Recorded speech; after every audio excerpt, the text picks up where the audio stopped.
The group, we know them, we love them. It consists of four people: Bien Aime Baraza, Willis Chimano, Savara Mudigi, and Polycarp Otieno, who is the guitarist. Now, the three of them started their yeah, he's the guitarist. The four of them, sorry, started their journey many years ago in the days of Upper Hill. I'm talking about as many years ago as 2005, okay? They started their band. They were doing very well. Straight off of high school, fresh out of high school, they were doing good music. And I think even now, we all remember the initial songs, you know? Every single song by Sauti Soul, if you don't know at least half the song's lyrics by heart, I think we are in the wrong conversation, but we all kind of know them. We all really love them, and a lot of their story has been going back and forth. Are they together? Are they not together? But the one thing you will see on their social media, have you ever noticed at some point during the year, you will see the whole group together? Again, they look like they're in one big apartment together. They're lifting weights, they're having chats. A lot of the content around that time is usually all of them together in one house. And now that has been explained by Bien.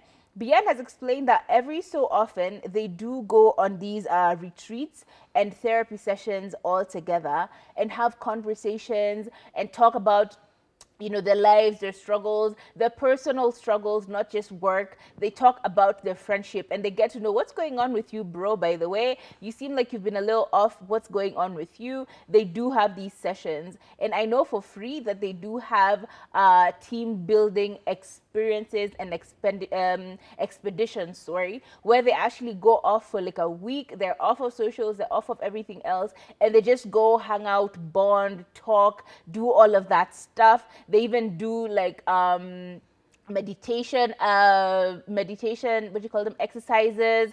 They do all of these very intrusive and invasive conversations with your friends. Imagine, it's a boot camp, let's call it that. They often do these boot camps every so often in the year. They'll go off somewhere, they'll do a retreat, they'll get to know each other, they'll have conversations around all of this. And he actually did point it out. According to BN, he says, I have not seen a Sauti Soul member somewhere talking ill about the rest of the group, which is 100% true. Even if they're going through drama, do we ever see them fighting on social media? Nah. You see them saying, he continued to say, we are friends. We were friends before we started singing, which is true. They were friends back in high school in Upper Hill, and they have continued to be friends for over 20 years.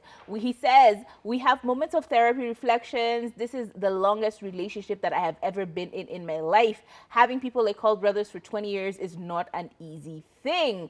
And I love to see it. They continue to say that we as Sauti Soul have stuck together because we're more than brothers in the music industry, a thing that a lot of artists lack in the world. Not just for them, but in the world. In general, we see a lot of boy bands and a lot of girl bands. They start out together, okay? At some point, they have a tiff, and then one person is checked out, and then they now all end up leaving each other. We've seen this with Camila Cabello and her group, remember? They were really big at some point. They had some massive jams, and then next thing we know, oop, Camila Cabello is out. Next thing we know, oop, Normani is out. We've seen this with the other group, what do you call them? Fifth Harmony as well, the UK band. They all came together on the musical show, and they all formed that band. But after a while, everyone just started dipping and doing their own thing and citing very interesting points as the reason why they broke up. Oh, this one had a tiff with this one, and then they kind of took different sides. Like and then after that, One Direction is another band that also keeps going on and off. Jonas Brothers is another one. And even here locally, we had Camp Mula. Oh my God. Camp Mula was one of the biggest bands the biggest groups that we would have seen in the world. But at some point, they also veered off and they went their separate ways. So what is the secret? Bien says it's all about bonding, team buildings, going on these retreats, getting to actually know your friend. And I remember we actually had a conversation with one of a good friend of mine who works with Sauti Soul, and he was like, yeah, that's how you get to know each other. You go and sit down together, you have like a week and start to do like a SWOT analysis, your strengths, your weaknesses. What opportunities do we have that we're overlooking? What are the threats that we have individually? Like, what are our insecurities? You know this person through and through. So even when they're acting shifty, you're like, oh yeah, I already know what that's about. You don't take it offensively, or you don't take it personally, because it's really not your matter. You already know what the issue is. And instead of going off and be like, oh my God, why are you being like this? You actually do end up helping them. And that's how you maintain these kinds of social groups and these kinds of bonds for a long time. So that was actually a really good point. And I asked myself, maybe I need to go to therapy with my friends. Maybe I need like a friend therapy group. Do you know what I mean? Yeah. Tui, should we go for therapy? We should. We should? Because let me tell you, sometimes we'll be beefing. I won't lie to you. Like Kahami and I, sometimes we'll be. Sometimes I'm so mad at her. I'm like, Jesus Christ, how will I do this show with you?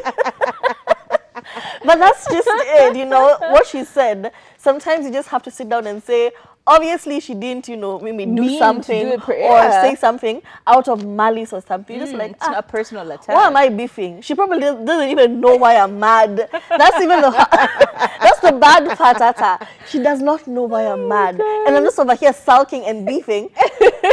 Whole time she has no idea. I'm like, this girl.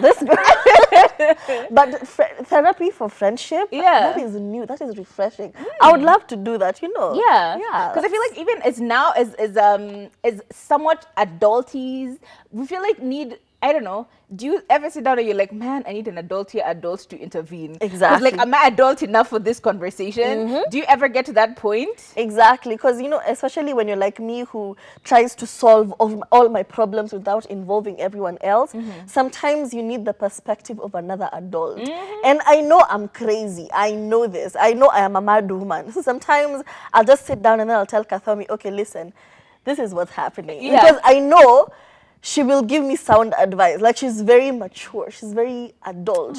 She'll be like, you know what? This is what is happening. You need think about this. Think about this. And you're like, you know what? I needed a different perspective. Yeah. Because sometimes you're so caught up in your head so much. Exactly. And it happens and you're all seeing the time. things from one perspective, and then another person chips in. You're like, so it can be done like that. So yeah. I love it. And you who are struggling with your friends, can you also join a friendship therapy? Because everyone is always going like, I'm starting therapy and I'm canceling everyone. Why not go with this people you're canceling so that they can also understand, and going forward they learn from it? You know what I mean? Therapy for friends, I think this should be a thing. I don't need therapy. I just need my friend. No. You and your friend need therapy. Exactly.